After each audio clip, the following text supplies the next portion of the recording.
Selamat siang para peserta webinar. Di siang hari ini bertemu kembali dengan webinar KSSC bekerja sama dengan YAPMEDI dan juga Hepatosol dengan tema yang pastinya tidak kalah menarik dengan tema-tema sebelumnya. Selamat siang semuanya dan juga Assalamualaikum warahmatullahi wabarakatuh. Saya juga mengucapkan selamat datang kepada narasumber kita, ada Dr. Diana, Dr. Trevino. Selamat siang.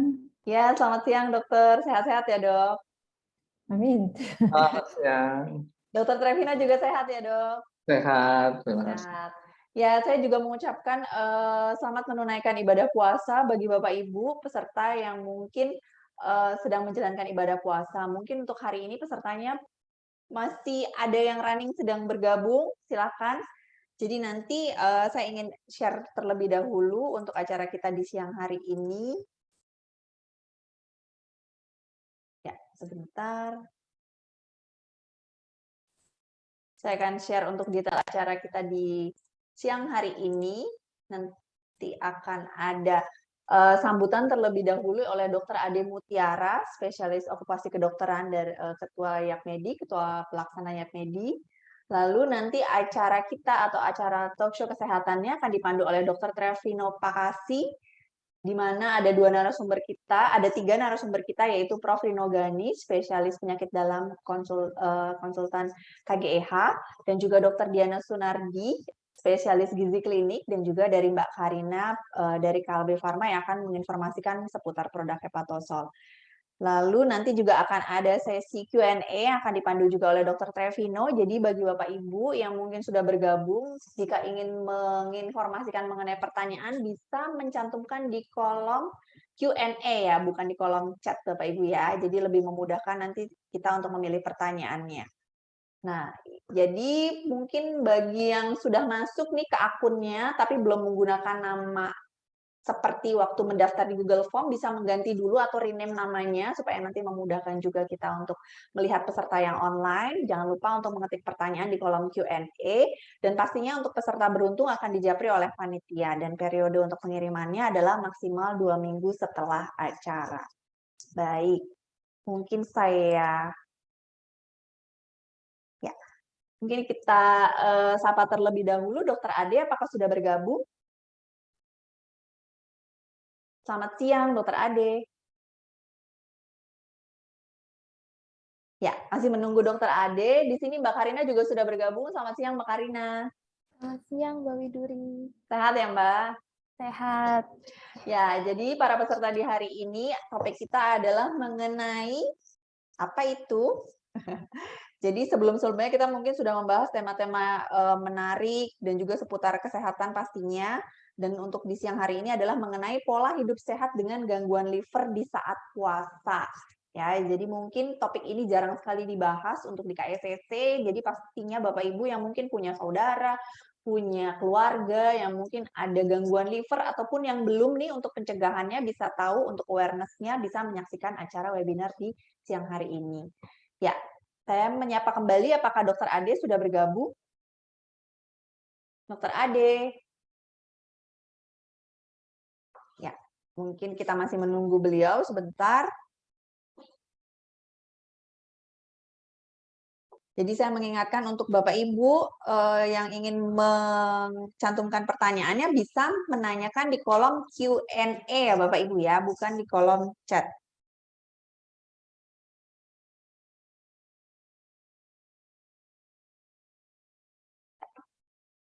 Siang, Dr. Ade.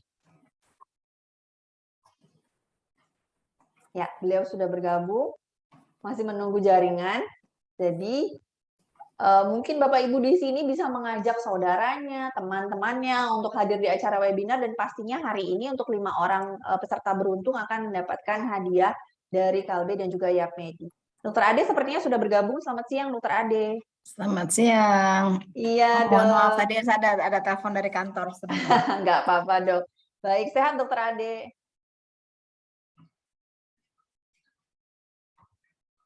Ya, Dr. Ade.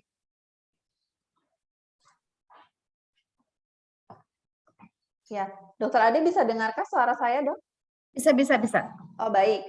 Ya, Tadi sudah saya informasikan untuk acara kita di hari ini. Mungkin untuk selanjutnya akan ada informasi dari atau sambutan dari Dokter Ade. Silakan Dokter Ade untuk waktu dan tempatnya saya persilakan. Baik, terima kasih terima kasih Mbak Widuri. Mohon maaf saya tidak bisa menyalakan video sebentar karena masih double dengan yang lain. Selamat datang kepada para peserta webinar hari ini untuk di tengah-tengah di akhir bulan puasa ini. Terima kasih kepada para pengurus YAPMEDI yang hadir hari ini. Terima kasih pada pembicara hebat Dr. Diana, Dr. Karina, kemudian moderator kita Dr. Trevino untuk dapat berbagi ilmu yang terus kita adakan oleh YAPMEDI bersama-sama dengan Kalbe Pharma. Mudah-mudahan kita dapat terus, walaupun di bulan puasa, kita terus mengadakan sesi edukasi untuk teman-teman di luar sana. Mudah-mudahan sesi kali ini berguna buat teman-teman dan kita bisa terus menjalani hidup sehat sesuai dengan tujuan kita bersama. Itu saja, terima kasih banyak. Assalamualaikum warahmatullahi wabarakatuh. Waalaikumsalam warahmatullahi wabarakatuh. Terima kasih Dokter Ade sudah menyempatkan waktunya nih, walaupun ada double webinar dan yang lainnya, beliau masih menyempatkan untuk memberikan sambutan seputar YAPMEDI. Baik, untuk selanjutnya acara akan dipandu oleh Dokter Trevino, tapi izin saya untuk share CV beliau secara singkat terlebih dahulu ya Dok. Ya, jadi untuk moderator kita di hari ini akan dibantu oleh Dr. Trevino Pakasi. Beliau adalah lulusan FKUI di tahun 97, melanjutkan S2 beliau di tahun 2000, lalu PhD beliau di 2009 di Belanda, tahun 2020 rekognisi sebagai spesialis kedokteran keluarga layanan primer. Beliau saat ini bekerja di FKUI sebagai dosen dan beliau bertugas di Klinik Cimanggis Jaya melayani telekonsultasi. Itu seputar CV moderator kita yaitu Dr. Trevino Pakasi. Baik, Dr. Trevino, silahkan. Waktu dan tempat saya persilahkan, Dok. Baik, terima kasih Mbak Widuri untuk perkenalannya. Bapak Ibu sekalian, kita akan mulai sesi siang ini dengan yang bagian dari inti dalam pertemuan kita ini. Ini mohon maaf kalau Bapak Ibu lihat muka saya ada merah-merah dikit ya, itu bukan lagi benyut, bukan lagi dipukul-pukulin orang, bukan lagi berdarah. Cuma emang sekarang modelnya seperti ini. Bapak Ibu, kita akan mulai dengan dua pembicara, dan pembicara pertama sekarang yang akan tampil yaitu Dr. Diana Sunardi. Dr. Diana Sunardi ini adalah staf pengajar di bagian Departemen Gizi FKUI. Halo Dok, selamat siang. Selamat siang, Dok. Jadi saya kenalin dulu dokter ya, supaya para pemirsa juga makin erat. Dr. Diana lulus dari FKUI sebagai dokter, kemudian mengambil S2 dalam bidang ilmu gizi dari FKUI. Setelah itu lanjut menjadi spesialis gizi klinik dari FKUI. Dan juga mengambil doktor di bidang gizi. Saat ini Dr. Diana sebagai konsultan dan juga sebagai anggota kolegium dari ada kolegium perhimpunan ahli gizi ya Dok ya. Dan pada siang hari ini Dr. Diana akan membawakan materi dengan judul nutrisi untuk gangguan kesehatan hati dan liver. Silakan Dok. Saya stop share dulu di sini. Baik, terima kasih banyak Dr. Trevino. Waktunya 15 menit ya Dok ya. Siap.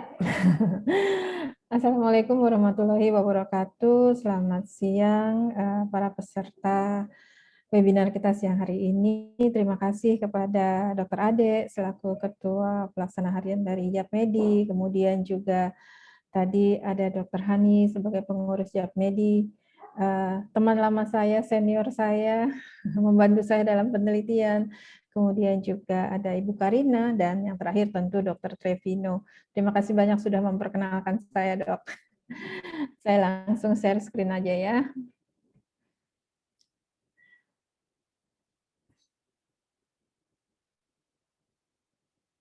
Baik.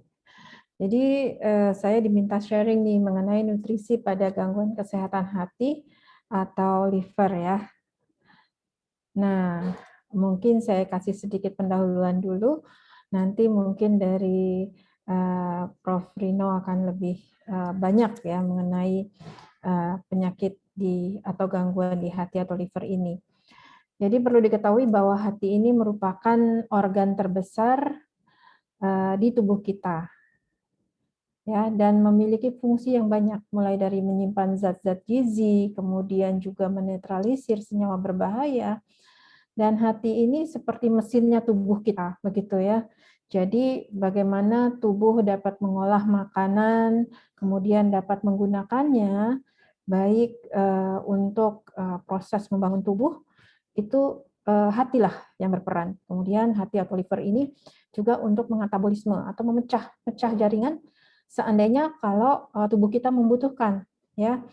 Oleh sebab itu pada pasien-pasien seringkali tubuhnya, ototnya terutama ya dipecahkan untuk mendapatkan sumber energi atau sumber asam amino misalnya, dan itu terjadi di hati. Nah, terapi nutrisi sendiri merupakan bagian yang penting dari tata laksana pada pasien dengan gangguan fungsi hati. Karena sudah terbukti diet ini secara bermakna mempengaruhi perjalanan penyakit, khususnya pada pasien-pasien hati atau liver ini. Nah, untuk diketahui, tadi kita membahas mengenai fungsi hati, ini lebih detailnya ya, mulai dari memproses, menyimpan, dan mendistribusikan zat gizi, kemudian untuk metabolisme tadi ya, karbohidrat, protein, dan lemak yang kita konsumsi untuk dapat digunakan oleh tubuh itu terjadinya di hati. Juga ia memproduksi cairan empedu ya untuk memproses lemak yang kita makan. Nah, itu cairan empedu itu dihasilkan dari hati sebenarnya. Kandung empedu itu hanya menyimpannya. Kemudian tadi saya sampaikan untuk membentuk jaringan otot ya, membentuk protein. Itu semua adanya di hati. Dan yang terakhir yang semua juga sudah tahu mungkin ya, bagaimana hati kita atau liver kita ini menetralisir sisa-sisa proses pemecahan yang ada di tubuh kita. Kemudian kalau tubuh menemukan adanya racun-racun berbahaya, itu hati juga yang akan menetralisir. Jadi teman-teman bisa melihat ya betapa fungsi hati itu banyak sekali dan penting sekali bagi tubuh kita.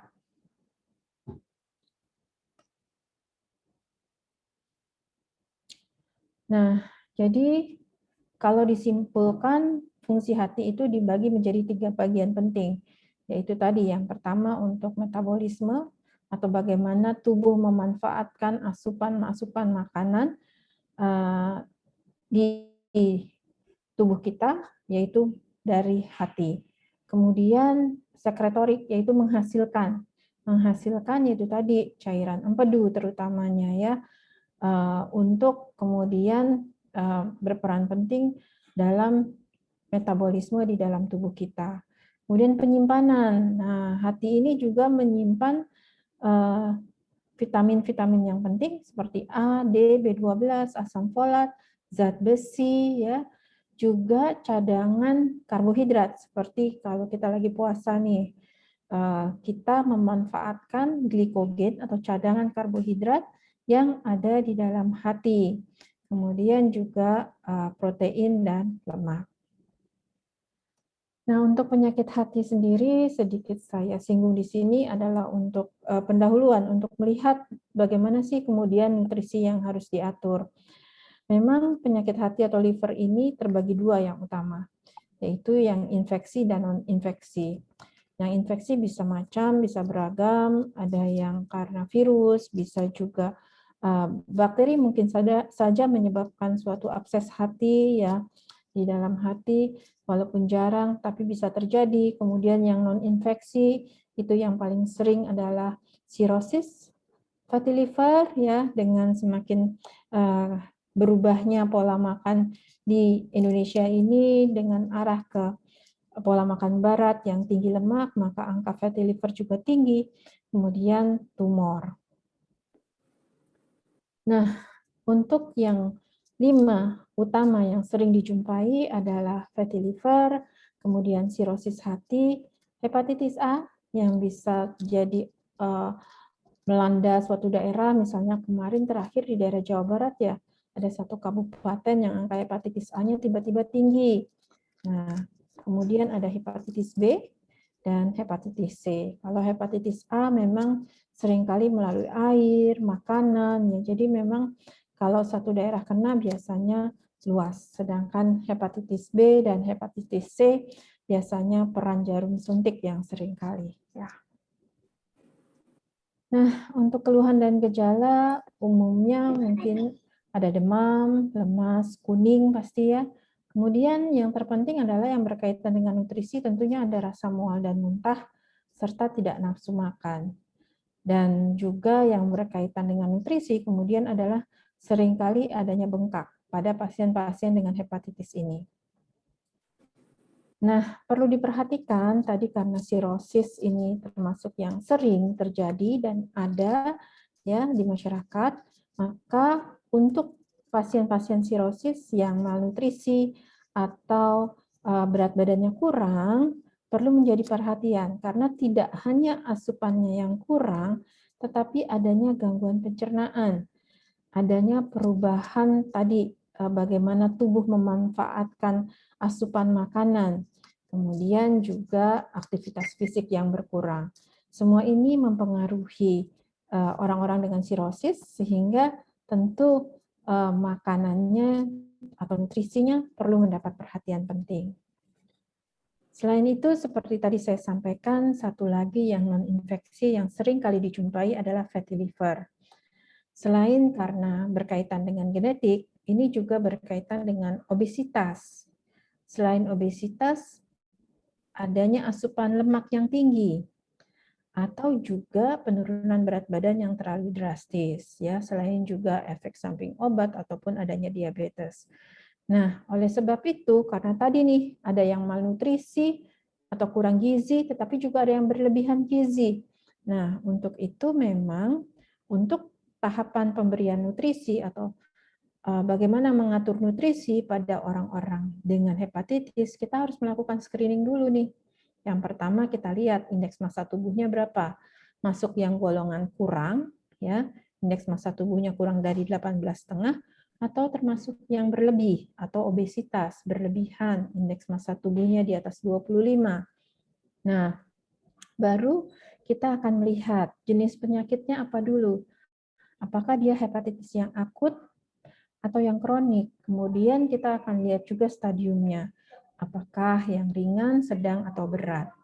Lalu baru kita akan memilah dan memilih energi, karbohidrat, protein, dan lemak, atau bahkan juga pangan fungsional. Pangan fungsional itu adalah makanan yang memiliki fungsi lain di luar dia sifatnya sebagai makanan. Misalnya, kita tahu bahwa sayuran hijau itu bagus ya. Nah, tetapi sayuran hijau ini juga banyak mengandung zat-zat yang dapat berguna untuk tubuh kita. Gitu. Nah, nutrisi pada gangguan fungsi hati ini tadi sekali lagi saya tekankan sangat penting ya. Dasar yang utamanya adalah makan dengan gizi berimbang. Tetap standarnya ini karena akan menjaga kekuatan fisik dan berat badan. Yaitu tetap kita menggunakan tumpeng gizi seimbang dan isi piringku. Di mana yang perlu menjadi perhatian pada pasien-pasien dengan gangguan fungsi hati adalah menjaga agar asupan gula, garam, dan minyaknya ini benar-benar seminimal mungkin. Ini adalah standar maksimal dalam sehari, di mana gula maksimalnya 4 sendok makan, garam maksimalnya 1 sendok teh atau 5 gram, dan minyak 5 sendok makan. Dengan jangan lupa minum air putih 8 gelas sehari dan tetap beraktivitas fisik. Ini adalah bagaimana mengatur makanan dengan menggunakan isi piringku ya. Ada lauk pauk, kemudian ada buah-buahan, sayuran, dan makanan pokok. Nah, seringkali makanan pokoknya ini melewati garis karena dianggap sebagai lauk pauk. Misalnya yang seringkali di Indonesia adalah perkedel dianggap lauk pauk, padahal itu sebenarnya berisi kentang yang berupa makanan pokok. Belum lagi bakwan jagung, itu juga hitungannya adalah makanan pokok, bukan lauk pauk. Dan banyak lagi yang lainnya. Jadi, kalau bahan dasarnya makanan pokok, dia tetap masuknya ke bahan makanan pokok, bukan lauk pauk. Jadi upayakan karbohidratnya adalah karbohidrat yang kompleks ya. Bisa dilihat kita tidak menggunakan karbohidrat yang sederhana, kalau bisa karbohidrat yang kompleks. Umbi-umbian di Indonesia, pisang, jagung itu termasuk karbohidrat yang kompleks, bisa dikonsumsi dengan baik. Kemudian tadi seperti saya bilang, lauk pauk itu adalah protein hewani dan protein nabati. Di luar itu bukan lauk pauk, walaupun dijadikan sebagai teman makan begitu ya, tapi dia bukan lauk pauk. Dan untuk pada pasien-pasien dengan gangguan fungsi hati, di mana fungsi hatinya sedang terbebani, protein dengan asam amino atau gugus yang membentuk protein, yaitu asam amino rantai cabang, biasa disebut BCAA atau AARC, ini adalah yang terbaik. Kenapa? Pertama, memang fungsinya banyak bagi tubuh kita. Untuk membangun otot, kemudian untuk imunitas atau pertahanan. Selain itu, dia tidak membebani hati ketika masuk ke dalam tubuh kita. Dan banyak mengandung asam amino esensial bagi tubuh kita. Ini adalah contoh-contohnya yang tinggi dari BCAA, yaitu ikan-ikanan, kemudian daging merah, dada ayam, ya, kemudian juga telur yang paling mudah mungkin didapat di Indonesia, ya, putih telurnya, ya. Nah, untuk lemak, karena tadi memang hati ini adalah tempat memproses lemak yang dikonsumsi oleh tubuh kita. Tetapi karena hatinya sedang terbebani, maka kita membutuhkan lemak, tetapi lemak yang dikonsumsi sebaiknya yang tidak membebani hati, yaitu biasa disebut sebagai medium chain triglyceride atau lemak dengan rantai sedang, ya. Nah, ini banyak sebenarnya di Indonesia, yaitu di minyak kelapa. Tetapi kita sudah jarang menggunakan minyak kelapa, ya. Kemudian, tetapi pada pasien-pasien gangguan fungsi hati dengan kondisi yang khusus, ya, misalnya ada rasa mual, muntah, tidak nafsu makan, maka kita harus mengatur lebih spesifik, ya. Kemudian juga pada penyakit hati dengan kondisi tertentu yang lain adalah sirosis hati, tergantung dari stadiumnya atau derajat ringan sedang beratnya, kita pun harus mengatur asupannya secara khusus. Nah, contohnya adalah untuk proteinnya. Mungkin pada kondisi penyakit sirosis hati yang berat, maka jumlah protein yang dikonsumsi harus diperhitungkan. Kemudian jenis dari protein yang dikonsumsi juga dipilih dengan baik. Dan untuk itu karena proteinnya dibatasi ya sesuai kebutuhan maksimalnya, kebutuhan dasarnya, maka asupan karbohidratnya mungkin perlu ditingkatkan. Tetapi yang harus menjadi perhatian adalah karbohidratnya karbohidrat kompleks ya. Jangan yang karbohidrat sederhana. Contoh karbohidrat sederhana itu dari tepung-tepungan, dari gula, sirup ya, karena itu dapat membebani hati dan dapat memicu adanya gangguan gula darah. Kemudian batasi asupan garam. Kenapa? Karena pada derajat atau stadium tertentu dari sirosis dapat terjadi pembengkakan, terutama di daerah kaki, di daerah perut atau ya. Nah, itu untuk itu garam yang dikonsumsi harus dibatasi. Mungkin akan dibutuhkan suplementasi vitamin dan mineral, tetapi harus berkonsultasi dengan dokter dahulu. Nah, jadi untuk karbohidratnya ya makanan pokoknya sekitar 60-65%, kemudian proteinnya cukup 1-1,2 gram, terutama tadi yang BCAA atau AARC-nya tinggi ya. Asupan rendah lemak ya kalau bisa di bawah 25% dengan tadi memilih lemak atau minyak yang medium chain triglyceride. Contohnya adalah minyak olive, kemudian juga dapat dijumpai pada makanan cair khusus ya untuk pasien dengan gangguan fungsi hati. Dan asupan garam yang terukur, minum minimal 8 gelas sehari. Kemudian karena tadi biasanya juga ada rasa mual dan muntah, maka sebaiknya asupan makanan dikonsumsi dalam porsi yang terbagi, ya, small frequent istilahnya, di mana akan mengkonsumsi 3 makan utama dan 3 kali snack. Nah, snack yang terakhir itu biasanya menjelang tidur. Nah, ini adalah vitamin dan mineral yang sering menurun pada pasien dengan gangguan fungsi hati atau liver, ya. Ada B1, B12 ya dari kelompok vitamin B bersama asam folat, kemudian vitamin A, D, K ya, serta mineral zinc dan selenium serta magnesium.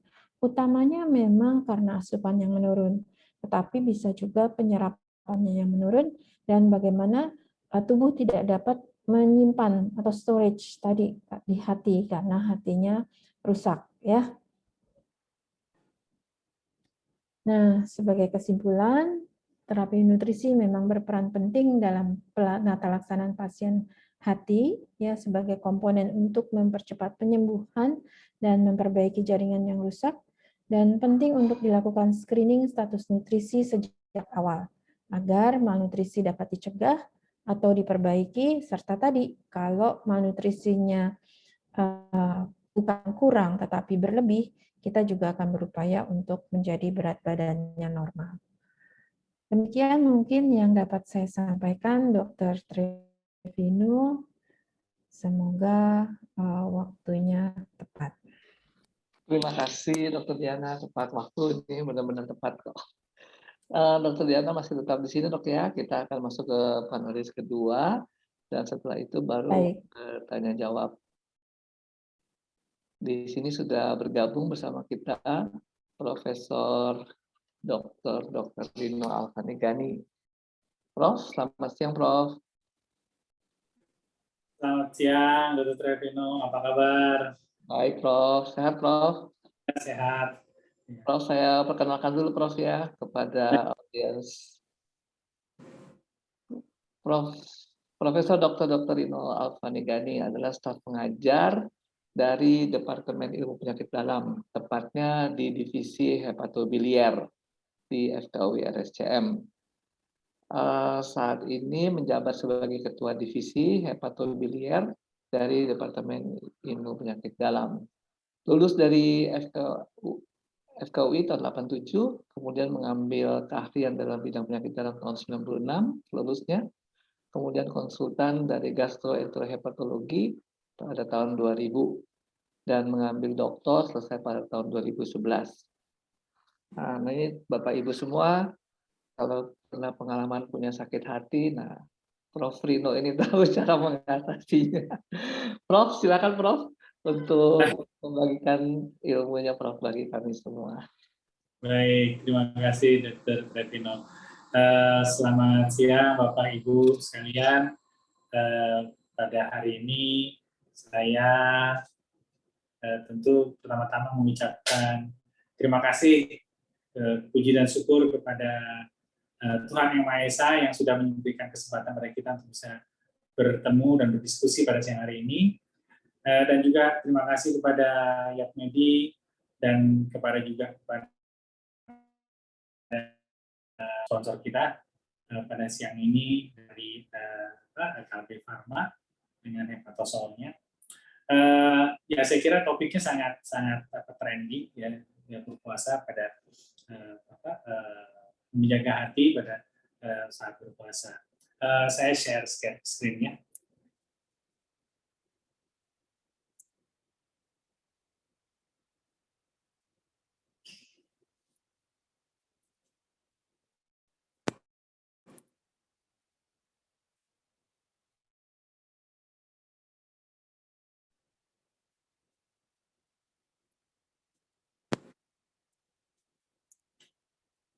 Ya, apakah sudah terlihat? Sudah, Prof. Baik, ya.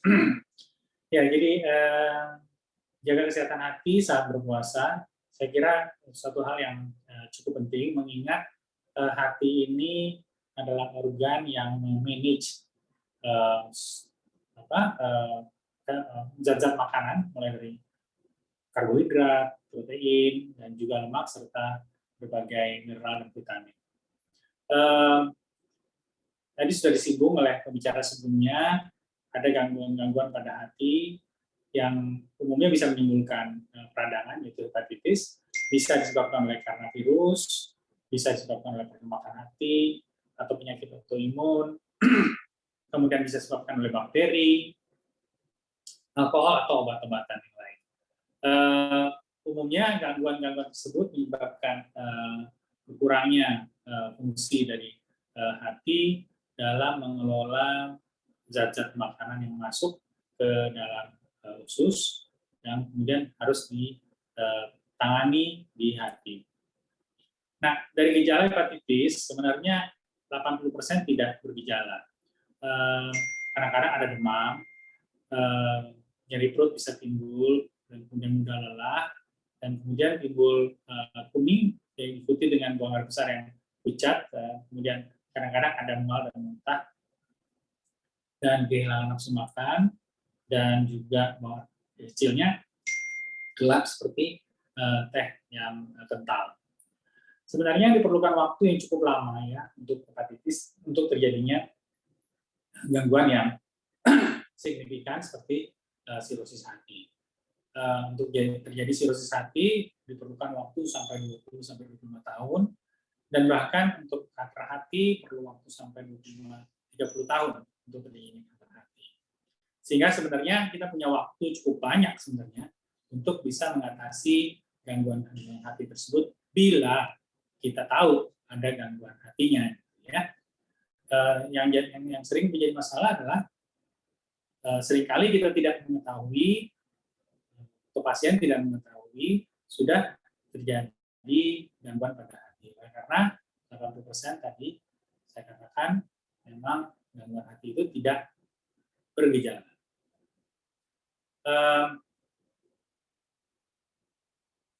Pada gangguan hati yang kronik atau yang menahun dan kemudian berpuasa, sebenarnya masih sedikit data penelitian berkaitan dengan itu. Salah satu studi menyatakan terdapat peningkatan keparahan penyakit yang sebelumnya stabil. Ya. Mengapa demikian? Mungkin bisa dimengerti bahwa sebenarnya hati itu mempunyai dua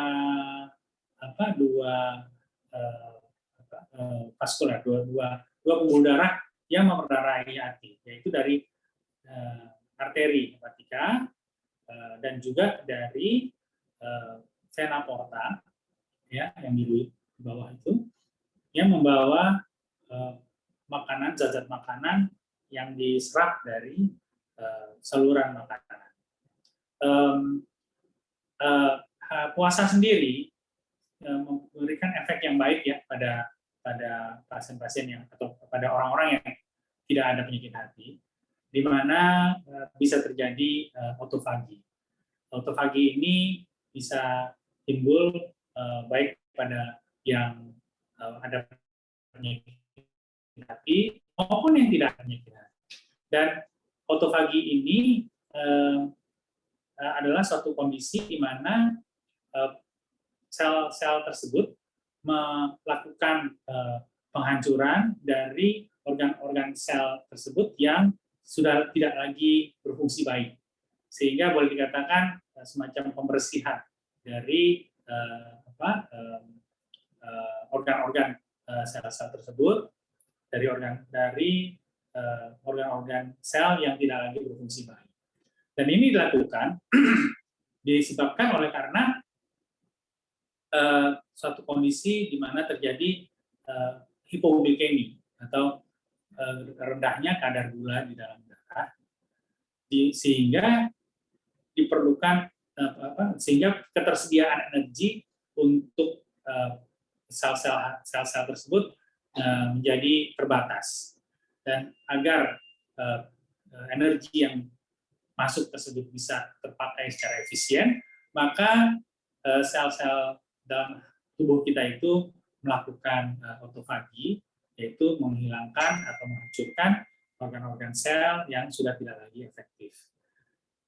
Ini salah satu fungsi dari puasa yang sangat baik, sehingga dapat membersihkan sel-sel dari tubuh kita dari organ-organ yang tidak lagi berfungsi dengan baik. Namun pada penyakit hati tentu kita harus juga mempertimbangkan kondisi hati itu sendiri, di mana ketersediaan energi yang minimal dapat saja tidak memberikan hasil yang baik karena fungsi hati tadi sudah terbatas. Nah, studi lain menunjukkan bahwa ternyata puasa tidak memberikan efek yang jelek pada pasien dengan hepatitis yang berlangsung lama. Tidak ada perubahan yang signifikan terkait fungsi hati sebelum, selama, dan setelah puasa Ramadan. Namun, pada beberapa kasus terjadi peningkatan dari sindrom dipepsia, bahkan pada kasus yang khusus, lebih khusus lagi, terjadi risiko perdarahan. Sehingga perlu dilihat lebih lanjut mana-mana saja pasien dengan gangguan hati tersebut yang puasanya aman, dan mana-mana saja yang akan menjadi permasalahan bila dilakukan puasa. Pasien hepatitis yang berlangsung sudah lama dan fungsi heparinya stabil serta baik, ya, ini ternyata tidak berdampak apa-apa kalau dilakukan puasa. Bahkan juga pemberian terapi antivirus tetap aman dilanjutkan selama puasa, sehingga kepatuhan obat dapat lebih dipertahankan apabila puasa tersebut. Namun pada kondisi di mana sudah terjadi sirosis hati ini adalah suatu keadaan di mana akibat peradangan hati yang berlangsung lama, maka terjadilah kerusakan dari hati, di mana terdapat banyak sekali jaringan parut di hati yang menyebabkan berkurangnya sel-sel hati, lalu juga terjadinya pengerasan, ya, dari hati tersebut. Pada sirosis hati, tampaknya ini hati yang normal, dan kemudian ini terjadi sirosis, di mana hatinya sudah mengeras, dan kemudian tampak banyak sekali jaringan parut yang terdapat di hati tersebut. Pada pasien dengan sirosis tentu harus dipertimbangkan bagaimana terjadinya mekanisme pemanfaatan dari energi. Kalau kita lihat pada pasien dengan yang sehat, maka energi yang masuk dalam bentuk gula, ya, dalam bentuk glukosa, itu bisa dimanfaatkan secara baik di hati dan kemudian disimpan dalam bentuk glikogen, ya. Dan pada kondisi puasa, glikogen tersebut dilepaskan kembali ke dalam darah, oleh karena kadar gula di dalam darah berkurang. Pada pasien sirosis, jumlah gula atau energi yang disimpan di hati dalam bentuk glikogen tadi berkurang, disebabkan oleh karena jumlah sel-sel hati sudah berkurang, dan juga sudah terjadi resistensi dari insulin, sehingga gula dalam darah tadi tidak secara efektif bisa disimpan di dalam hati. Akibatnya, apabila kadar gula darah berkurang, maka tidak cukup banyak gula yang bisa dipecah dari hati dalam bentuk glikogen tadi untuk menjadi gula darah, sehingga tentu ini akan beresiko bisa terjadi semacam hipoglikemi atau pengaktifan sumber-sumber energi lain seperti misalnya dari protein atau dari lemak yang dapat merugikan pasien yang sudah ada sirosis ini. Nah, pada kondisi di mana terjadi puasa, maka selain dari dari gula darah apabila berkurang, maka ya diaktifkan sumber lain dari energi yang berasal dari protein dan juga berasal dari lemak. Ada kondisi di mana protein yang diaktifkan, maka bisa terjadi ambilan dari protein di otot, dan itu bisa menyebabkan berkurangnya massa dari yang kemudian dapat menimbulkan berbagai macam kelainan-kelainan atau gangguan-gangguan fungsi dari tubuh.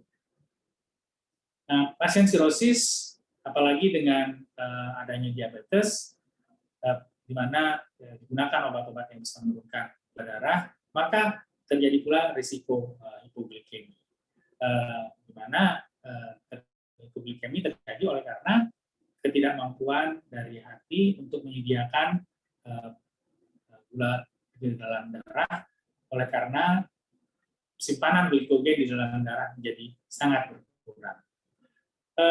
Diketahui bahwa pasien sirosis yang berpuasa tersebut sama dengan 2 kali pasien sehat yang berpuasa. Jadi jika pasien sirosis berpuasa 6 jam misalnya, maka itu sama dengan pasien non-sirosis yang berpuasa 12 jam. Sehingga tentu pada pasien yang sudah sirosis perlu sekali memperhatikan kondisi hatinya bila melakukan puasa. Untuk itu maka sebaiknya pada pasien-pasien sirosis atau ada penyakit hati, 1 bulan sebelum Ramadan dilakukan pemeriksaan oleh dokternya dengan pemeriksaan fisik, kadang-kadang diperlukan pemeriksaan lab, dan kadang-kadang diperlukan endoskopi apabila memang ada gejala-gejala yang mendukung untuk menyingkirkan kemungkinan seperti misalnya varises dari esofagus atau adanya luka di dalam lambung. Nah, untuk pasien sirosis yang fungsi hatinya masih baik, yaitu yang kelas A, ya, jatuh kelas A, di mana kondisi hati tersebut masih sama dengan orang yang normal, maka tidak dilarang untuk berpuasa. Jadi dapat berpuasa asalkan memang tidak ada hal yang lain seperti misalnya ada luka di lambung, ya, dan juga varisesnya terkontrol, ya. Untuk yang fungsi hatinya sudah lebih terganggu pada mereka yang kelas B, sebaiknya tidak berpuasa karena dapat menurunkan fungsi hati lebih lanjut. Apalagi untuk yang fungsi hatinya sudah berat, ya, maka atau kelas C ini dilarang untuk berpuasa oleh karena justru dapat memperburuk kondisi dari hatinya. Dan pada semua kelas ini tentu puasa harus dihentikan apabila terdapat tanda-tanda gejala-gejala turunnya fungsi hati atau terjadi hipoglikemi. Bisa 5 menit lagi. Ya. 5 menit lagi. Baik, ya ini sedikit lagi. Salah satu dampak yang bisa terjadi pada puasa adalah terjadinya luka pada lambung dan juga dapat terjadi risiko perdarahan. Dan perdarahan bisa terjadi apabila memasukkan makanan tiba-tiba dalam jangka waktu yang pendek dalam waktu yang banyak, gitu ya. Terjadi hiperemia, lalu kemudian terjadi peningkatan ke aliran ke daerah perut sehingga dapat menimbulkan peninggian dari tekanan di pembuluh darah di daerah perut dan kemudian dapat timbul varises. Dan karena itu maka mereka-mereka yang puasa sebaiknya pelan-pelan ya, makannya sedikit-sedikit ya, dan jangan buka dalam waktu yang singkat, makan masukkan dalam waktu yang banyak. Pada pasien yang sehat maka tidak terlalu bermasalah, tetapi pada pasien-pasien yang sirosis tentu harus memperhatikan kondisi ini ya.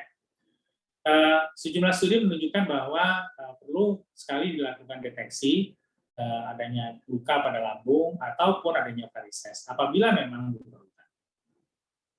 Dan untuk itu maka mereka yang ada luka di lambung tidak dianjurkan untuk puasa, dan juga yang varises masih belum teratasi juga tidak dianjurkan untuk berpuasa. Nah, salah satu cara untuk mengatasi gangguan pada fungsi hati pada mereka-mereka sirosis yang berpuasa adalah pemberian makanan pada waktu malam, yang disebut late evening snack. Nah, ini dilakukan untuk mengatasi kondisi di mana tidak adanya masukan kalori selama tidur, ya, sehingga tidak terjadi kehilangan sintesis albumin dan juga kehilangan massa otot. Nah, sebagai kesimpulan, puasa dapat menyehatkan tubuh karena terjadi proses osteopati, tetapi puasa dapat penyakit hati dengan fungsi dapat memberikan hasil yang juga baik, tetapi tidak dianjurkan pada penyakit hati. Sudah terjadi gangguan fungsi hati sedang dan berat, dan karena itu sebaiknya sebelum berpuasa berkonsultasi dengan dokter. Ya, barangkali sedikit banyaknya itu yang ingin saya sampaikan. Mohon maaf apabila ada kesalahan. Terima kasih atas perhatiannya. Assalamualaikum warahmatullahi wabarakatuh. Baik, terima kasih banyak Prof. Rino untuk sharing ilmunya bagi kami siang hari ini. Bapak Ibu, kita akan masuk dalam Q&A ya. Tapi sebelumnya Ibu Karina Haryadi akan membagikan sedikit pengetahuan untuk kita semua juga. Silakan Ibu Karina. Ya, terima kasih Dr. Trevino. Sebelumnya selamat siang kepada Dr. Trevino, Prof. Rino, Dr. Diana, dan Bapak Ibu dari APD, serta Bapak Ibu semua yang hadir dalam webinar hari ini. Perkenalkan, nama saya Karina, saya Product Management dari PT Kalbe, yang hari ini akan membagikan sharing sedikit salah satu produk kami, yaitu Hepatosol, yang merupakan nutrisi enteral yang cocok untuk pasien dengan gangguan liver. Saya akan share screen terlebih dahulu ya.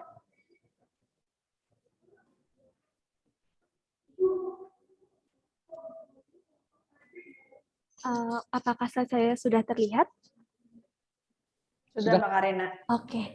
Ya, pada kesempatan ini saya akan sharing salah satu produk kami dari PT Kalbe yang merupakan nutrisi enteral, namanya Hepatosol untuk nutrisi pada pasien dengan gangguan hati. Nah, seperti yang tadi sudah sempat dijelaskan juga oleh Dr. Diana sebelumnya bahwa organ hati memainkan peran penting dalam tubuh kita, di mana fungsinya banyak sekali ya Bapak Ibu, mulai dari detoks, masukan protein, dan lain-lain. Nah, ketika hepar tersebut bermasalah, maka dapat menimbulkan beberapa hal sebagai berikut, seperti adanya gangguan pada metabolisme zat nutrisi, kemudian karena hati itu juga berperan untuk mengubah amonia di dalam tubuh menjadi urea, yang urea tersebut dikeluarkan melalui ginjal. Nah, ketika organ hatinya mengalami gangguan, sehingga kadar amonianya juga bisa meningkat di dalam tubuh. Kemudian juga ketika ada masalah pada liver, dapat mengganggu proses sintesis pada protein. Nah, oleh karena itu, berikut adalah rekomendasi dari guideline internasional terkait nutrisi pada pasien dengan gangguan liver, di mana kalori yang direkomendasikan 35-40 kilokalori per kilogram berat badan per hari, kemudian dengan karbohidrat 50-60%, dengan proteinnya 1-1,5 gram per kilogram berat badan per hari, dan lemaknya 40-50% dari total kebutuhan energi. Nah, kemudian juga selain itu, tadi sempat juga disebutkan juga oleh Dr. Diana sebelumnya, bahwa untuk nutrisi pada pasien dengan gangguan hepar penting sekali bahwa nutrisi tersebut mengandung BCAA yang tinggi, dan jika pasien liver tersebut sudah mengalami komplikasi dengan gangguan liver yang berat dan disertai dengan penurunan kesadaran, maka perlu juga ditambahkan asupan dari L-ornitin L-aspartat atau LOLA. Nah, salah satu produk Kalbe namanya Hepatosol memang sudah diformulasikan khusus untuk pasien-pasien dengan gangguan hepar, di mana memang kita sudah diformulasikan dengan kalori yang padat sehingga dapat menambah asupan kalori dari Bapak Ibu semua. Kemudian juga sudah dilengkapi atau diformulasikan dengan lemaknya yang MCT atau asam lemak rantai sedang, di mana ketika menggunakan asam lemak MCT, maka akan lebih mudah diserap oleh tubuh, harapannya tidak akan memperberat kerja dari livernya. Kemudian juga hepatosol ini sudah dilengkapi juga dengan asam amino rantai cabang atau BCAA yang tadi juga sempat disebutkan oleh Dr. Diana. Hepatosol sudah menggunakan protein yang berasal dari BCAA, kemudian kolesterolnya juga sudah 0, jadi aman untuk penderita jantung, kemudian juga untuk pasien-pasien yang memang sensitif nih terhadap laktosa, mudah terkena diare. Hepatosol ini juga sudah bebas dari laktosa, sehingga harapannya sudah aman untuk saluran pencernaan Bapak Ibu semua, dan sudah bebas dari gluten.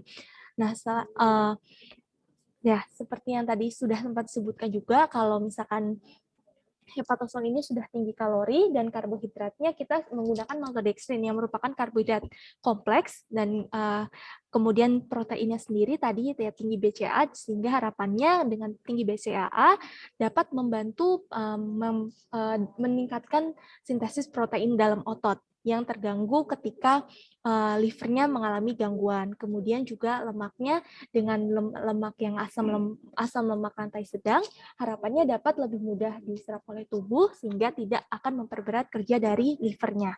Seperti itu. Nah, kemudian selain hepatosol yang memang dikhususkan untuk pasien yang dengan gangguan liver, namun dengan derajat ringan sampai sedang yang tidak disertai dengan penurunan kesadaran. Nah, selain itu kita juga ada produk Hepatosol LOLA yang dimana diperuntukkan untuk pasien-pasien dengan gangguan liver yang memang sudah dalam derajat berat dan disertai dengan penurunan kesadaran. Di mana untuk hepatosol LOLA ini juga sama seperti yang hepatosol, sudah menggunakan asam lemaknya rata sedang, dan kemudian proteinnya juga sudah dilengkapi dengan protein BCAA yang tinggi, bebas laktosa dan gluten. Namun hepatosol LOLA ini sudah dilengkapi dengan L-ornitin dan L-aspartat, di mana ini merupakan asam amino yang berfungsi untuk mengurai amonia di dalam tubuh menjadi urea, sehingga harapannya ketika amonianya sudah berkurang di dalam tubuh, sehingga fungsi kesadarannya perlahan dapat menjadi normal kembali, seperti itu. Nah, ini penjelasan sama seperti hepatosol yang sebelumnya, karbohidrat, protein, dan lemaknya sama seperti hepatosol, namun memang sudah dilengkapi dengan LOLA 4 gram per saji. Nah, untuk hepatosol dan hepatosol LOLA ini dapat dikonsumsi juga sebagai light evening snack. Jadi ketika sebelum tidur dapat ditambahkan hepatosol ini, sehingga harapannya dapat menjaga energi di dalam tubuh ketika selama Bapak Ibu tidur semua. Kemudian juga dapat menjaga sintesis protein selama tidur supaya tetap berjalan dengan baik, seperti itu. Nah, kemudian juga dalam rangka webinar kita hari ini, kita juga ada promo khusus dari tanggal 25 sampai 28 April untuk hepatosol dan hepatosol LOLA. Dan kemudian untuk pemesanannya nanti untuk nomornya juga saya akan sertakan di kolom chat ya Bapak Ibu. Nah, selain dari produk hepatosol dan hepatosol LOLA, kita juga ada rangkaian produk lain dari Kalbe, baik untuk nutrisi dengan konsep gizi seimbang yang untuk nutrisi umum, dan juga ada nutrisi spesifik lain. Selain untuk gangguan hepar, kita juga ada nutrisi khusus untuk gangguan ginjal, gangguan neurologis, kemudian imunodefisiensi, dan gangguan paru. Jika ingin mendapatkan informasi lebih lanjut, mungkin dapat follow IG kami di Medical Nutrients. Mungkin sekian informasi produk yang dapat saya berikan. Saya kembalikan kepada Dr. Trevino. Terima kasih Bapak Ibu atas perhatiannya. Baik, terima kasih Bu Karina untuk sharingnya. Bapak Ibu, para pemirsa yang ada dalam Zoom meeting hari ini, jadi nggak usah khawatir ya kalau ada penyakit apa-apa macam-macam nih, sudah disediakan produknya. Nah, sekarang kita akan masuk dalam tanya jawab, sesi tanya jawab. Ada banyak pertanyaan, ini sudah ada 21 saya lihat di chat room. Mungkin akan nanti saya pilih-pilih juga ya Bapak Ibu, mungkin nggak semua bisa terjawab, tapi semoga bisa tercover sebagian besar. Jadi mohon juga para pembicara bisa menjawab dengan singkat dan padat. Nah, ini ada pertanyaan pertama. Yang pertama ini mungkin kepada Prof. Rino ya, peranan puasa pada pasien dengan fatty liver. Lalu Dr. Diana boleh meneruskan dengan pertanyaan berikutnya ini. Asupan nutrisi apa yang disarankan terutama saat berpuasa? Ini saya pikir konteksnya mungkin fatty liver juga ya. Asupan nutrisinya seperti apa? Kemudian ada pertanyaan lanjutannya untuk Dr. Diana. Untuk menjaga kesehatan hati, seperti minuman herbal, makan konsumsi herbal seperti apa? Dua pertanyaan itu dulu, silakan Prof. Kemudian Dr. Diana. Baik, terima kasih. Tentunya berlaku seperti apa yang sudah dijelaskan tadi. Untuk yang fertility, puasa tentu akan hasil yang baik oleh karena dapat membantu menjaga berat badan atau bahkan menurunkan kegemukan dan juga dapat secara seluler dapat menimbulkan atau menyebabkan autofagi sehingga efisiensi dari sel akan menjadi lebih baik. Tetapi kita tahu juga bahwa pada fatty liver bisa saja ada kondisi-kondisi di mana fatty livernya fungsi hatinya sudah berkurang. Nah, karena itu walaupun fatty liver, tapi kalau fungsi hatinya sudah tidak baik, maka perlu berhati-hati untuk memutuskan untuk puasa. Dan bahkan kalau sudah fungsi hatinya sudah buruk, tidak dianjurkan untuk berpuasa, walaupun fatty liver. Demikian barangkali yang bisa saya jelaskan. Baik, terima kasih Prof. Silakan Dr. Diana. Baik, betul sekali. Jadi seperti tadi disampaikan oleh Prof. Rino bahwa memang untuk berpuasa ini pada pasien-pasien yang dengan gangguan fungsi hati harus hati-hati. Lebih baik memang berkonsultasi dulu dengan dokter yang selama ini merawat, bagaimana dengan fungsi hatinya, derajatnya seperti apa. Kemudian kalau memang sudah diizinkan berpuasa, makanan atau diet seperti apa yang baik? Ya tadi ya, jadi memang upayakan untuk mengkonsumsi karbohidrat yang kompleks. Jadi jangan makan tepung-tepungan, terus minum minuman manis yang secara berlebihan, karena itu tadi akan menjadi lebih mudah lemas, kemudian menaikkan gula darah dengan cepat, kemudian turun secara drastis juga, sehingga akan lebih mudah untuk lemas, kemudian tidak dapat melanjutkan puasanya. Dari sisi protein, konsumsilah protein sesuai dengan kebutuhan, ya. Yaitu tadi, untuk lauk-lauk ini harus diperhatikan bahwa memang benar-benar sumber protein, baik itu protein hewani maupun nabati. Jadi kombinasi keduanya agar memang asam amino yang dibutuhkan tubuh tersedia dengan baik. Yaitu tadi utamakan adalah dari BCAA-nya yang tinggi, ya tadi yang mana tubuh dapat menggunakan jauh lebih baik untuk berbagai kebutuhan tubuh. Kemudian lemak, upayakan lemaknya rendah, dan kalaupun ada lemak yang dikonsumsi adalah lemak yang baik. Untuk pasien-pasien dengan gangguan fungsi hati ini, tentunya yang terbaik adalah lemak dengan rantai yang sedang, yaitu medium chain triglyceride. Jadi kalau memang harus makan makanan yang ditumis, bisa menggunakan olive oil atau bisa juga menggunakan minyak kelapa. Kemudian tetapi kalau minuman atau makanan, maka pilihlah minuman atau makanan tambahan yang memang sudah dikemas mengandung BCAA ataupun medium chain triglyceride tersebut. Begitu Dr. Trevino. Lagi tadi Dr. Diana tentang kopi, ada dalam pertanyaan nomor 2, maaf, saya lupa tersebut. Oh ya, yang tentang herbal dan kopi. Ya. Nah, kalau tentang herbal, kalau memang herbal itu sudah terbukti, misalnya kurkuma, sudah terbukti memang baik untuk kesehatan hati, boleh dikonsumsi. untuk orang-orang yang ingin preventif ya, mencegah dalam artian untuk kebugaran tubuhnya, bagaimana supaya menjaga hatinya. Ya boleh-boleh aja kalau itu. Tapi perhatikan kandungan dari herbal, itu yang penting. Kalau memang itu murni kurkuma, kemudian sudah terbukti ya biasanya, kemudian ada izin edar dari BPOM, itu boleh dikonsumsi.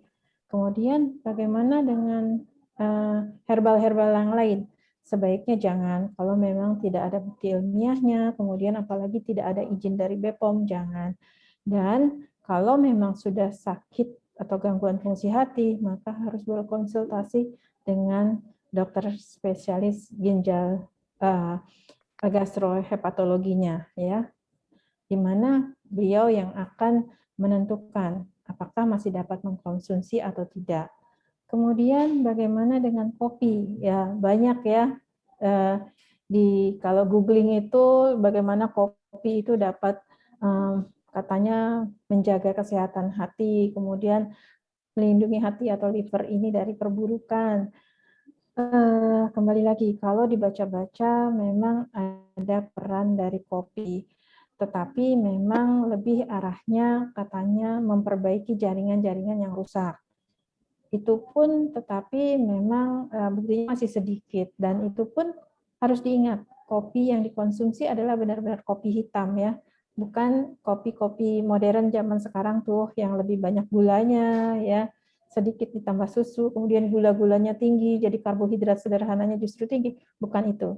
Tetapi adalah kopi hitam yang dikonsumsi 2-3 kali sehari, itu dalam suatu penelitian yang dilihat dipantau jangka panjang ternyata baik untuk perbaikan dari sel-sel hatinya. Tapi itu pun belum konklusif, sebaiknya memang dipelajari lebih dalam, lebih lanjut, terutama untuk orang Indonesia khususnya. Ya, begitu dokter. Baik, terima kasih. Pertanyaan berikutnya, kita lanjut. Ini Prof, ada pasien yang katanya muntah darah dan BAB darah. Dan pertanyaannya apakah ada prosedur yang bisa dilakukan untuk kakak tersebut, dan juga karena katanya setelah minum kopi timbul keluhan kondisi seperti itu. Silakan Prof. Baik, terima kasih.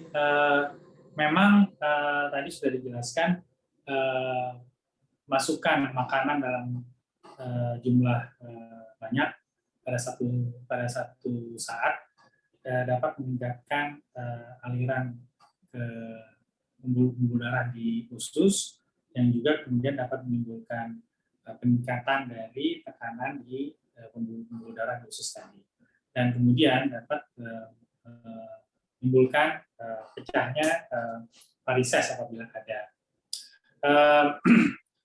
dan perdarahan di varises di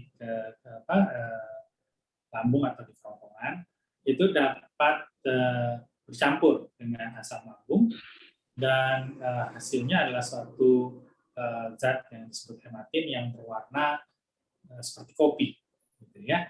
Jadi apakah itu betul oleh karena kopinya atau oleh karena memang zat hematinnya? Maka yang jelas apabila terjadi perdarahan pada saluran cerna, maka sangat perlu sekali dilakukan endoskopi untuk melihat sumber perdarahannya apa dan juga mengatasi perdarahan tersebut. Apabila memang dari pecahan dari varises, maka pembuluh darah yang membesar pada varises itu dapat diikat ya dengan gelang, dengan diikat, kemudian ini dapat menghentikan perdarahan tersebut, lalu dan juga dapat mencegah perdarahan yang lebih lanjut. Perdarahan pada pasien dengan gangguan fungsi hati atau pada sirosis sebaiknya tidak dianggap enteng, oleh karena setiap perdarahan fungsi hatinya akan turun.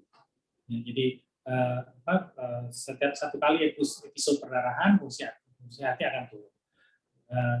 Fungsi hati yang menurun ini tidak selamanya disadari oleh pasien dan bisa membahayakan apabila perdarahan tersebut tidak diatasi dengan baik. Saya kira demikian. Baik, terima kasih. Baik, Prof. Dr. Diana, ini ada pertanyaan. Hmm. Apakah konsumsi sayuran berdaun hijau, wortel, sayuran yang mengandung glutathione, anggur, kopi, teh hijau, protein hewan, baik untuk orang dengan gangguan hati selama bulan puasa? Itu kan penyakit ya. Iya, jadi memang sayur-sayuran dan buah-buahan itu selain memang baik ya karena mengandung vitamin-vitamin buat tubuh kita, juga kandungan karbohidratnya bersifat kompleks. Jadi kalau kita sedang berpuasa tentunya akan menambah kekuatan kita untuk bertahan lebih panjang ya. Tidak mudah kadar gula darahnya rendah, kemudian juga cadangan juga jadi lebih banyak, cadangan energi. Nah, selain itu, memang sayuran dan buah-buahan ini mengandung antioksidan, maksudnya itu mungkinnya bukan glutathione.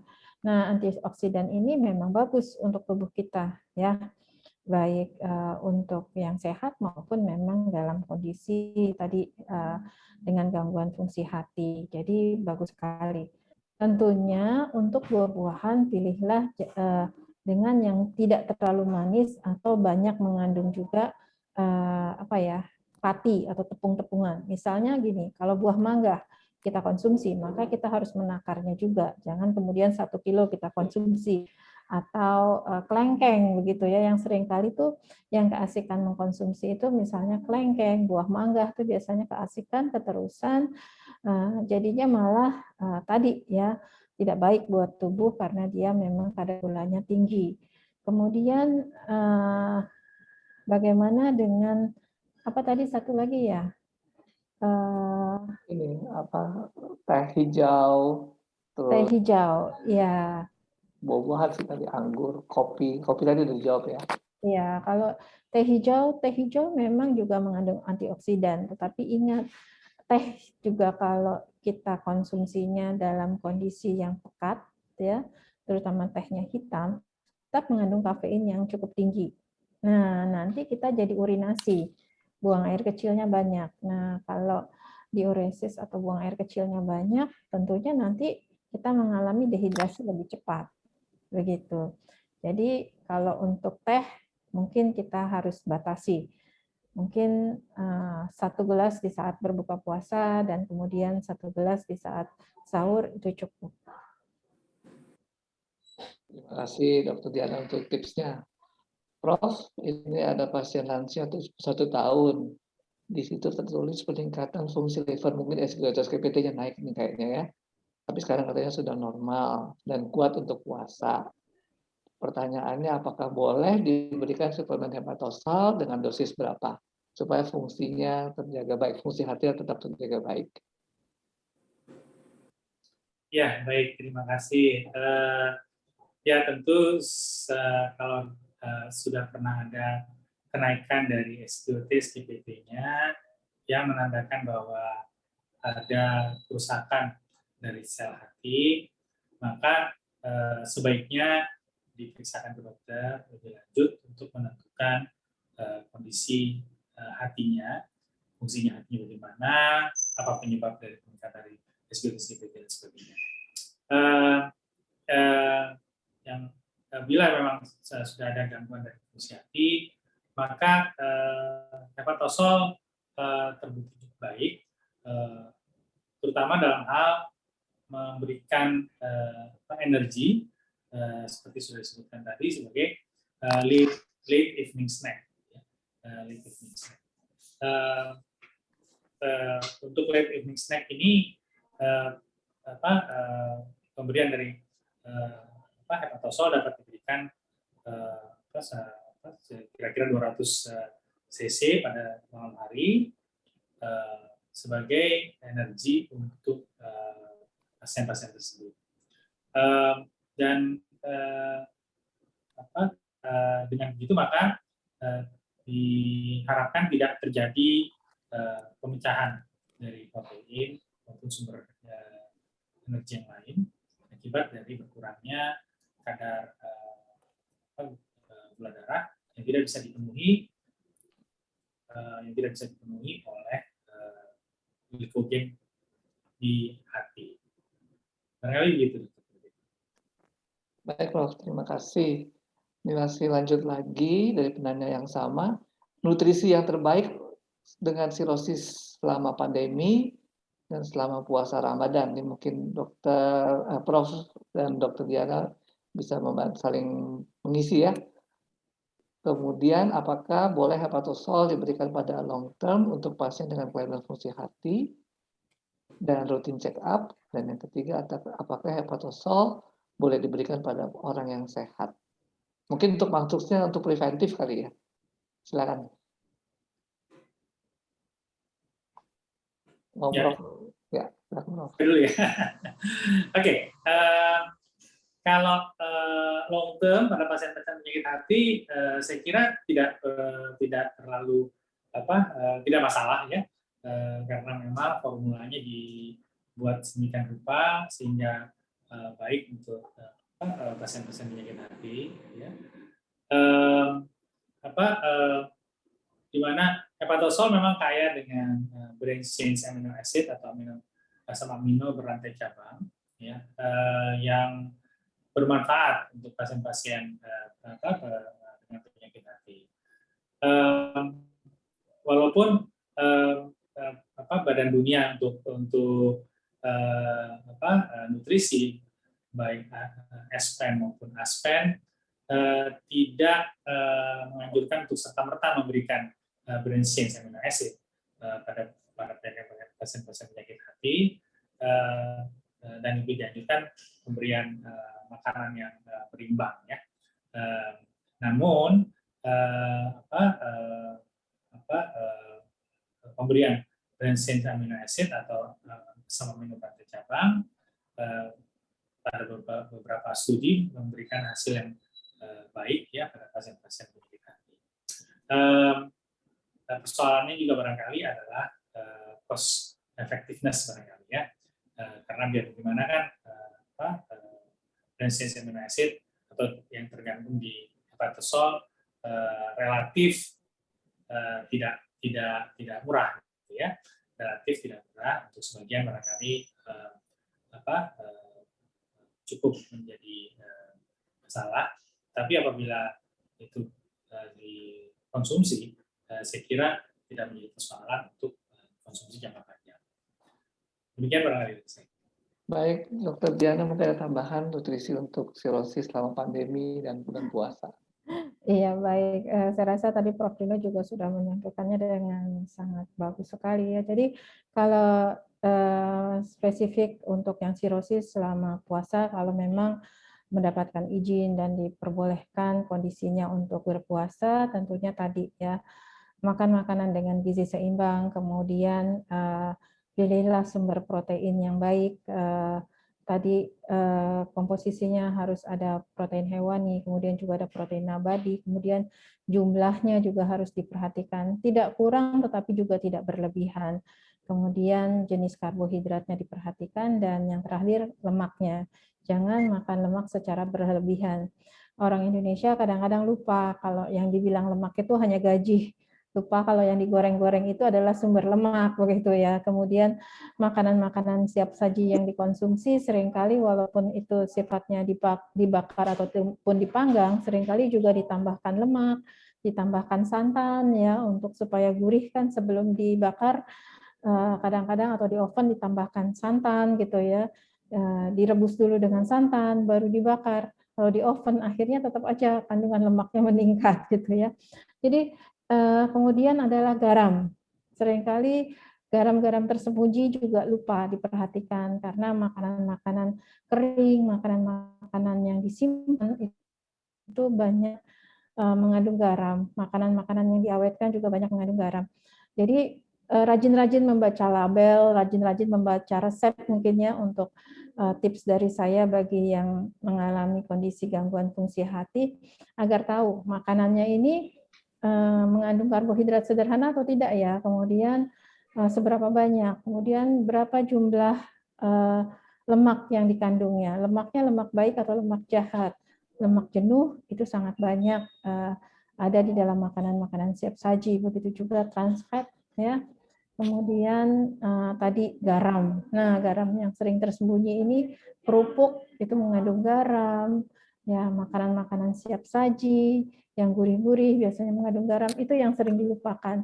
Tahu-tahu biasanya datang ke kami, para dokter biasanya, kok saya bengkak lagi ya, padahal udah mengurangi makan garam loh, masak sayur udah tidak ditambah garam, begitu.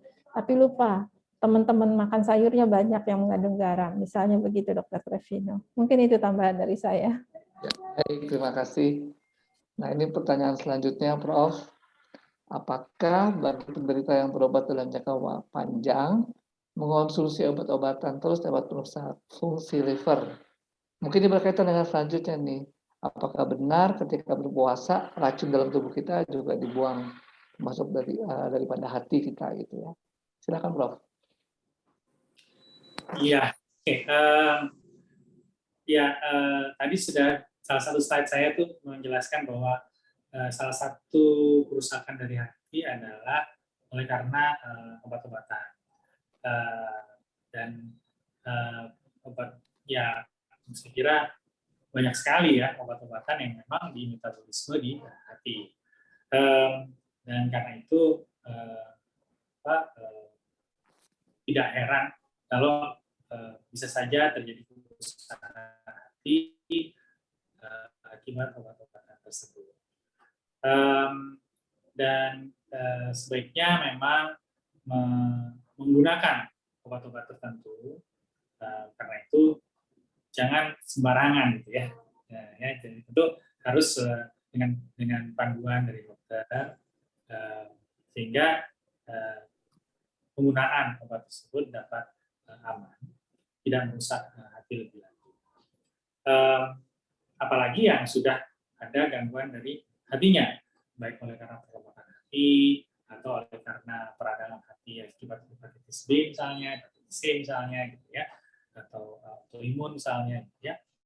Nah, ini lebih cenderung lebih gampang untuk terjadinya kerusakan hati oleh karena penggunaan dari obat-obatan tersebut. Tentu obat-obatan itu pasti akan memberikan efek yang baik ya, sepanjang tidak memberikan kerusakan pada organ yang lain, terutama dalam hal ini adalah hati. Jadi gunakanlah obat-obat tersebut dengan cara yang benar dan dengan yang baik oleh dokternya. Tadi yang kedua apa ya dokter Revino ya? Lupa saya. Ini Prof, yang apa namanya? Apakah racun itu dibuang di hati? Membuang racun dalam tubuh itu? Ya, betul sekali. Jadi memang salah satu fungsi hati itu adalah detoksifikasi, jadi mengeluarkan racun. Dan ada ininya tuh, ada mekanismenya di dalam hati, dalam sel-sel hati itu untuk mengangkut zat-zat yang akan merusak sel, gitu ya. Itu makanya kenapa pasien kanker hati tidak mempan diberikan kemoterapi, ya, karena zat kemoterapi itu kan merusak sel, dan di hati begitu zat kemoterapi tersebut masuk langsung diangkut keluar gitu, ya, dipompa keluar dari sel hati, ya, sehingga tidak sampai terjadi kerusakan sel. Dan karena itu memang salah satu fungsi dari hati adalah detoksifikasi. Selain itu juga dalam hal kaitannya dengan puasa, pada saat puasa terjadi penurunan dari glukosa dalam darah, terjadi otofagi, dan otofagi ini kemudian dapat menghancurkan, menghilangkan organ-organ maupun yang tidak efektif lagi, sehingga sel-sel tersebut dapat berfungsi lagi secara lebih efisien. Demikian. Lanjut sedikit lagi tentang autofagi, itu berapa jam setelah puasa kejadian itu terjadi? Ya, autofagi? Ada beberapa tanggapan tentang hal ini, tapi kalau kita baca-baca itu ada mulai sekitar 12-14 jam setelah puasa, di mana kadar gula darah sudah demikian rendah sehingga diperlukan efisiensi dari pemanfaatan energi di level seluler. Dan sebenarnya efektivitasnya akan lebih baik lagi, atau puncaknya akan terjadi pada hari-hari kedua ya, ketiga. Sehingga ada yang ekstrim berpuasa sampai 2-3 hari gitu ya. Jadi ya, saya kira untuk puasa Ramadan dengan 14 jam puasa sudah cukup mengindus, menstimulir autofagi tersebut. Baik, terima kasih Prof. Kita kembali ke produk Hepatosol ini ya. Ada pertanyaan untuk selama berbulan puasa ini, anjuran penggunaan Hepatosol pada pasien hati bagaimana? Karena waktu makannya terbatas dari buka sampai sahur. Ini barangkali dari Ibu Karina dan Dr. Diana yang memberikan jawaban. Oke, terima kasih Dr. Devino. Mungkin saya coba jawab untuk pertanyaannya. Terima kasih untuk pertanyaannya. Untuk hepatosol ini dapat dikonsumsi 2-3 kali sehari. Nah, ketika berpuasa ini bisa dikonsumsi 2 kali, ketika sahur dan pada saat malam menjelang tidur sebagai late evening snack. Sehingga pada saat tidur harapannya energinya dapat terjaga dan sintesis proteinnya dapat terus berjalan sehingga untuk pencegahan penghancuran dari proteinnya seperti itu. Jadi memang dianjurkan bisa ketika sahur dan ketika malam menjelang tidur. Terima kasih, mungkin sekian jawaban dari saya. Terima kasih. Dr. Diana, ada tambahan? Cukup, saya rasa benar begitu ya, bisa dikonsumsi 2 kali mungkin sehari, yaitu tadi di malam hari sekali, di pagi hari sekali. Saya rasa cukup untuk menambah ekstra energi dan tenaga begitu. Baik, terima kasih. Ini kembali ke Prof. Rino lagi, Prof. Ini ada pertanyaan, kalau HBsAg positif, HbEAg negatif, berapa lama bisa timbul hepatitis kronis? Dan bolehkah diberikan hepatosol selama puasa? Ya, baik, terima kasih. Untuk hepatitis B, pada awalnya sebenarnya tidak terjadi kerusakan dari hati. Jadi kalau kata hepatitis kronik kan artinya peradangan hati yang berlangsung lama, yang menahun gitu ya, hepatitis kronik. Ya, jadi pada awalnya tidak terjadi hepatitis atau peradangan hati. Biasanya itu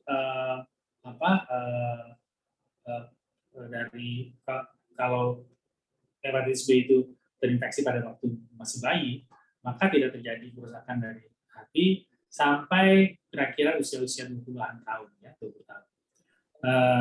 Ya ini umumnya ya, umumnya. Karena tentu ada saja yang di luar itu ya. Tapi umumnya begitu. Pada usia-usia 20-an, 30 tahun mulai terjadi peradangan ya, pada hati. Ya. Di sini rupanya tubuh berusaha menghilangkan virus tersebut, tapi oleh karena reaksinya tidak kuat sehingga tidak tuntas. Jadi ada aja virusnya terus ya, dan terus berusaha oleh tubuh berusaha terus untuk menghilangkan virusnya. Akibatnya terjadi peradangan hati yang tidak hilang-hilang. Ada lagi. Dan ini yang dikatakan sebagai peradangan hati yang menahun, hepatitis kronik. Jadi biasanya terjadi pada usia-usia 20-30 tahun.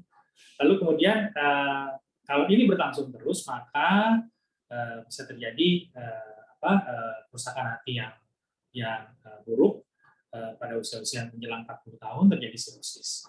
Ya, jadi diperlukan waktu sebenarnya sekitar 20-25 tahun untuk terjadi sirosis, dan kemudian pada usia-usia seperti itu, usia 40 tahun, sirosis dapat menjadi semakin buruk dan kemudian terjadi komplikasi-komplikasi seperti muntah darah, kanker hati, dan penurunan dari fungsi-fungsi hati tersebut. Jadi kira-kira timeline-nya seperti itu. Jadi awalnya tidak terjadi apa-apa sampai usia-usia 20 tahun, kemudian 20-30 tahun itu terjadilah kerusakan hati, peradangan pada hati, kemudian usia-usia sekitar 40 tahun terjadi sirosis. Demikian. Baik, terima kasih Prof.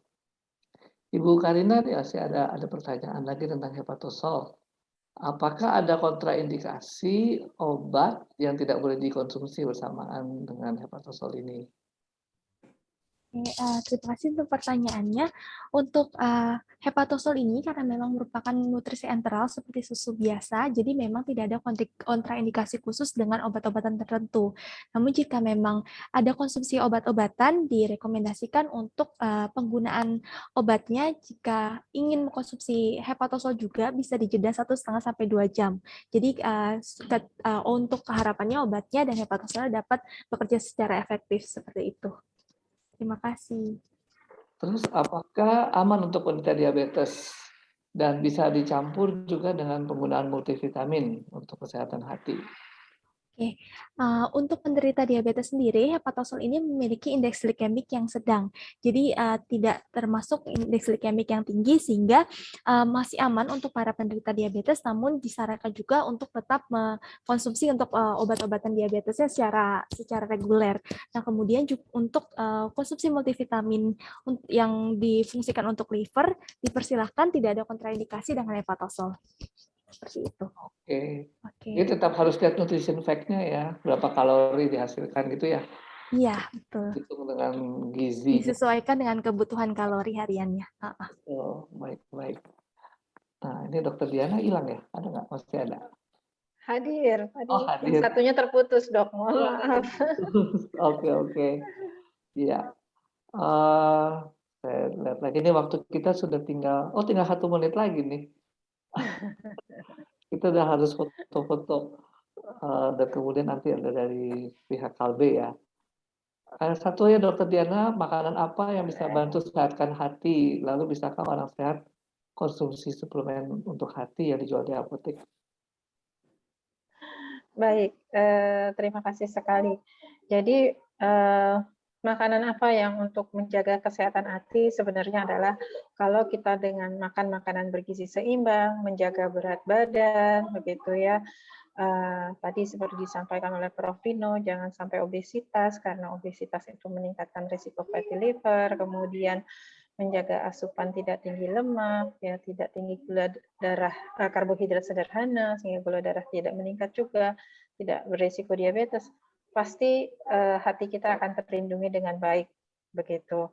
Kemudian apakah perlu mengkonsumsi suplemen untuk menjaga kesehatan hati? Sebenarnya kalau kita sudah hidup sehat, pola hidup sehat ya, seperti tadi tumpang gizi seimbang, beraktivitas, mengkonsumsi minum 8 gelas sehari, rasanya tidak perlu suplementasi begitu. Suplemen itu dibutuhkan untuk orang-orang yang memang kekurangan zat-zat gizi, begitu, Dr. Revino. Baik, terima kasih. Masih banyak pertanyaan, tapi saya pikir tadi ada banyak pertanyaan yang berulang. Dan juga sudah disajikan ya di slide-nya Prof. Rino mengenai manfaat-manfaat puasa. Mungkin nanti slide ini mungkin bisa di-sharingkan ya. Saya kurang tahu nanti dari panitia yang akan menghubungi pembicara dan membagikan kepada para peserta sekalian. Kita akan sudah sampai di penghujung acara. Sebelum ini saya mungkin mau mengundang panelis untuk difoto dulu bersama oleh panitia sih, bukan saya yang foto ini. Baik, mungkin saya foto ya, Dok. Ini Dokter Prof. Rino. Prof. Rino boleh menyalakan. Prof. Rino boleh dinyalakan dulu, Prof, videonya. Ya, boleh. Saya foto dulu ya, Dok. 1, 2, 3. Ya, sekali lagi. 1, 2, 3. Baik. Baik, terima kasih Dr. Ade. Nah, kita akan saya Dr. Revino ingin menyapa abang saya ini, Prof. Mokhtar. Oh, halo. Terima kasih. Mudah-mudahan sehat terus. Amin. Terima kasih Dr. Diana juga. Terima kasih, Prof. Iya, ini teman saya sonolog nih, Dr. Diana. Oke, baik. Ada pembelian kenang-kenangan souvenir ya dari KB. Saya kembalikan ke Mbak Widuri, silakan Mbak. Baik, terima kasih untuk narasumber kita yang luar biasa di siang hari ini. Ada Prof. Rino, ada juga Dr. Diana, dan juga Mbak Karina. Terima kasih juga Dr. Trevino yang sudah membantu moderatori acara kita di siang hari ini. Mungkin saya izin share untuk berikutnya. Saya ingin menginfokan kembali. Tadi mungkin sudah di-share juga oleh Mbak Karina. Jadi terkait dengan promo kita di hari ini, tadi sudah di-sounding untuk produk Hepatosol. Jika Bapak Ibu memerlukan, mungkin ada saudara, keluarga, kerabat, ataupun mungkin diri sendiri, tadi sudah diinformasikan juga produk Hepatosolnya. Bisa langsung jika ingin order ke 0822 2677 6369 ya Bapak Ibu ya. Saya ulangi ke nomor WA 0822 26 776369 untuk mendapatkan promonya. Dan jangan lupa saya mengingatkan kembali Bapak Ibu yang mungkin peserta hari ini belum pernah ikut acara seminar dari YAPMEDI dan juga KSSC, jangan lupa follow untuk Instagram sahabat KSSC untuk mengetahui informasi webinar menarik kesehatan yang pastinya narasumber kita memang ahli di bidangnya, jadi Bapak Ibu bisa bertanya langsung dengan ahlinya, seperti itu. Nah, untuk nama pemenang di siang hari ini yang beruntung untuk mendapatkan bingkisan dari Kalbe Farma bisa dibaca di sini, antara lain ada Bapak atau Ibu Angki, Bapak Robert, Ibu atau Bapak Benedikta, Ibu Nina, dan Bapak atau Ibu Theo. Ya, mungkin itu dari saya. Sekali lagi terima kasih juga Dr. Ade yang sudah memberikan kesempatan KSSC untuk berkenan mengadakan kerjasama acara webinar dengan YAPMEDI. Mudah-mudahan nanti kita bisa bertemu lagi dengan acara webinar selanjutnya ya Dok ya, dengan tema yang lainnya yang pastinya juga bermanfaat untuk Bapak Ibu semuanya. Ya, sekali lagi saya ucapkan terima kasih untuk narasumber kita, Dr. Prof. Rino. Terima kasih Prof untuk waktunya. Mudah-mudahan lain waktu berkenan lagi ya Dok, Prof ya, sharing lagi. Ya, terima kasih juga Terima Dr. kasih. Diana. Terima kasih. Terima kasih. Terima kasih juga. Terima kasih Dr. Diana, Prof. Rino. Terima kasih Dr. Ade. Terima kasih Dokter Ya, Ade. terima kasih Prof. Mukhtar juga dan juga Ade, Dr. Dr. Ade untuk waktunya. Sekali lagi, selamat menjalankan ibadah puasa Bapak Ibu. Masih beberapa jam lagi untuk waktu berbuka, jadi jangan sampai batal. Dan juga sampai ketemu lagi di acara webinar selanjutnya bersama KSSC dan juga YAPMEDI dan juga pastinya Hepatosol. Selamat siang semuanya. Wassalamualaikum warahmatullahi wabarakatuh. Waalaikumsalam warahmatullahi wabarakatuh. Ya, terima kasih. Terima kasih. Terima kasih Dr. Diana, terima kasih Prof. Mukhtarudin, terima Terima kasih kasih, Prof. Prof. Rino, Terima kasih terima kehadirannya, kasih Dr. Prof. Trevino, terima kasih Dr. Ade, Mbak Widuri, sampai next event lagi ya Mbak. Ya. Izin, Liz.